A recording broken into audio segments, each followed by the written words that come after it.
So just a real quick pre-video disclaimer. Even though I've spent a lifetime recording in the studio, I have spent very little time recording on video. So you will notice on this tutorial that I spend very little time looking directly at the camera. So sorry about that. Try not to be too distracted by the thing that's going to distract you, because I'm not looking at the camera. So don't be distracted, but I'm sure you will be. But get over it, and hopefully you learn from the concepts that I'm trying to get across.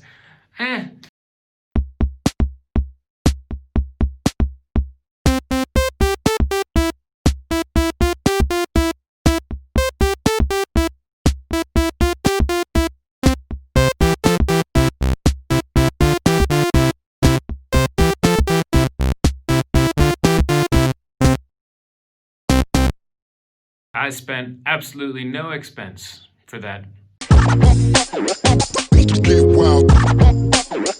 Okay friends, so here we go. Let's get started. My purpose for today's video or tutorial ultimately is to start from the ground up.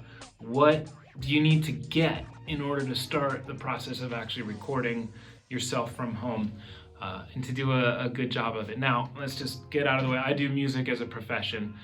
So over the years, I've built up a bit of an understanding of what all this stuff does and what it means.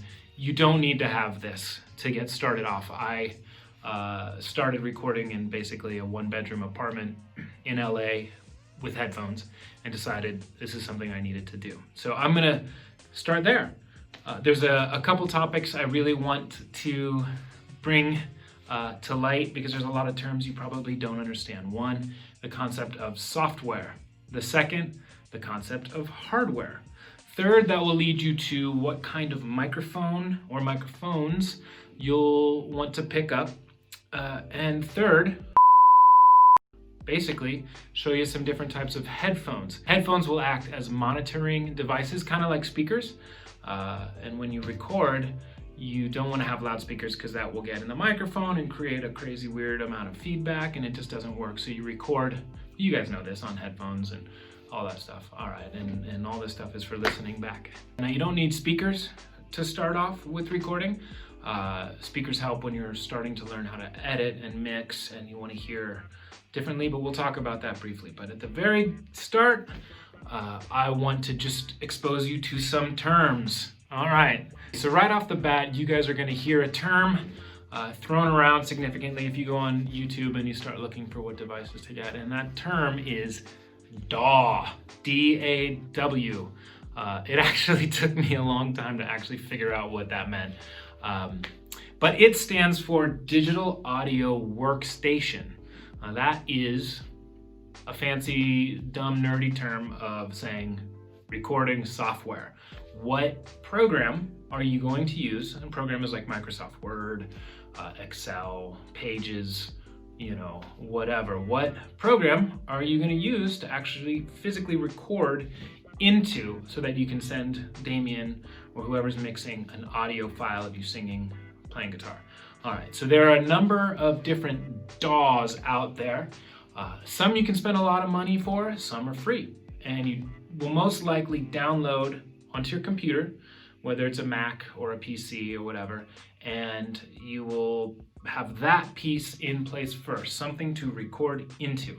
Now, you've probably heard of GarageBand. GarageBand is standard on a Mac computer. It's awesome, it comes free. It's a very powerful recording software, or DAW. It is basically the younger sibling to what's called Logic.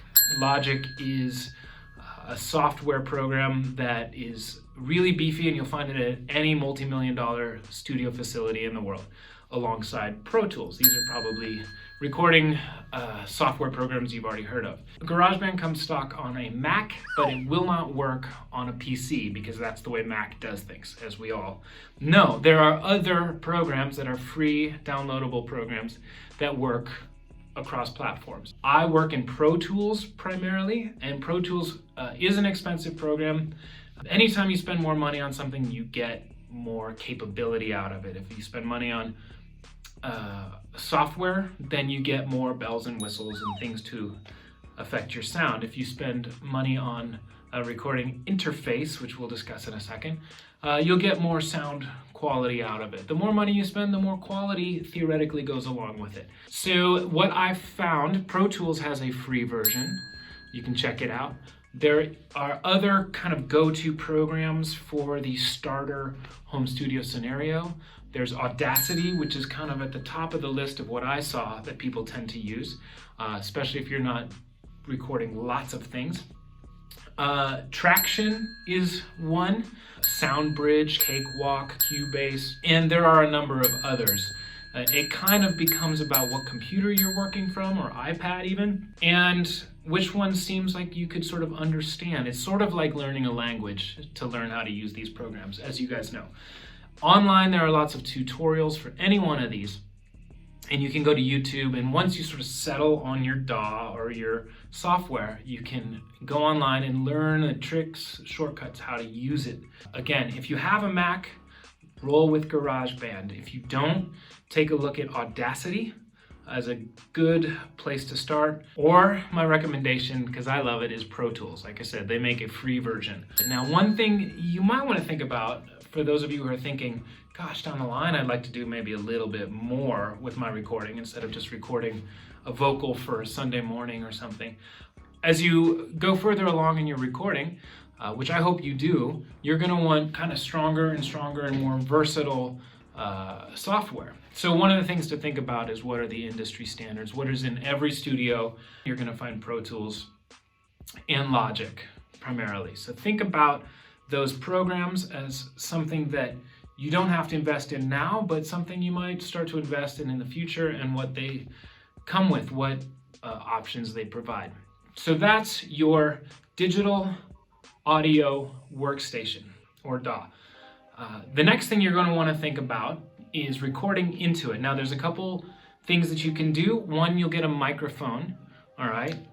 Now, they have developed USB microphones, such as the Blue microphones.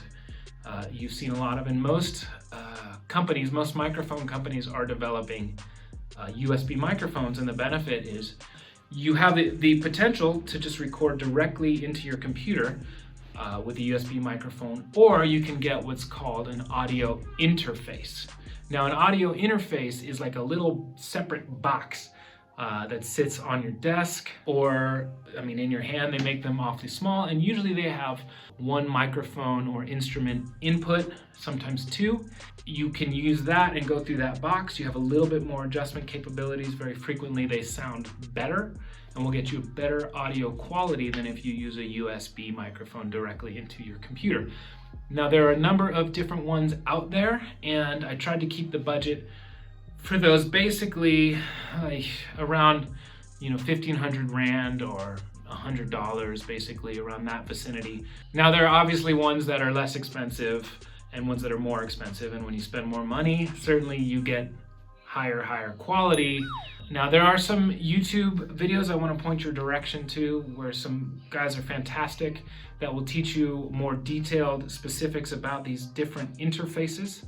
Now, you've got different types out there in South Africa. I took a look at Take-A-Lot, and I noticed more or less what was available to you. You're going to see Behringer, the UMC 22 or 204 as an option on Take-A-Lot in that price range. You're going to see the M Audio Air, a little bit more expensive, but pretty cool looking. I use the Apogee Duet. You've probably also heard of the Focusrite Scarlett, or maybe a Presonus. Now, some of these audio interfaces actually come with software that you can download. So like you have your M Audio Air, that will come stock with basically the free version of Pro Tools. So again, you can check out some YouTube tutorials of people that I recommend, and they'll really give you a good idea where to go on your audio interface. And that's going to basically lead you to the question of what kind of microphone, USB, versus one that plugs in through an XLR cable. And then, of course, headphones to listen to yourself, to record with. Obviously, your in-ear iPhone or in-ear monitors like we have at church. These are fine. Now, there's a couple other options of proper studio monitoring headphones. These kind that have the over-the-ear, you pop them over your ear and sound is much more directed, and they always sound a little bit better than your small earbuds, I'm not gonna lie. So those are options you're gonna look into. Again, my goal is not to tell you what to get, but to be that voice that says, this is what these things are. Hopefully this lesson today has taught you a little bit more about these terms. Again, DAW, your digital audio workstation. That means the software you're running to record into. I love Pro Tools because I basically got to know it first. Logic is pretty fantastic. Pro Tools has a free version, and you can look for that online. There's some limitations, obviously. Logic has a free version, and that's GarageBand, which will only work if you have an Apple product. The other one you want to look for is Audacity or Traction. Like I said, contact me or start the discussion amongst the worship team. Maybe some other people are very familiar with other ones. Like I said, Cubase.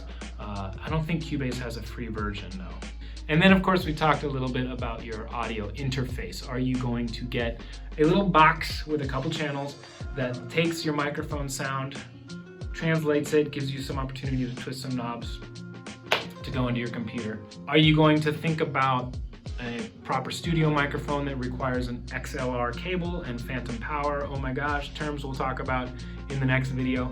Or a USB microphone, and we'll talk about some options that are out there. Okay, lots of stuff, but hopefully that helps clarify some terms, and then we can take off with the next tutorial. Thank you, guys.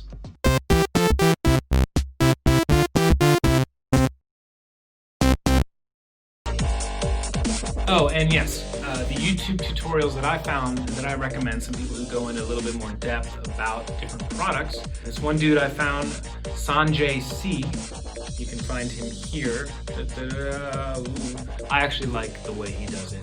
I love this dude from, I think, Sweden, although he is definitely not a character representative of positive morality, but he is flippin' hilarious. The Magpie, and you can find his information here, and super informative and really entertaining to watch that dude. So now I have to go entertain my children.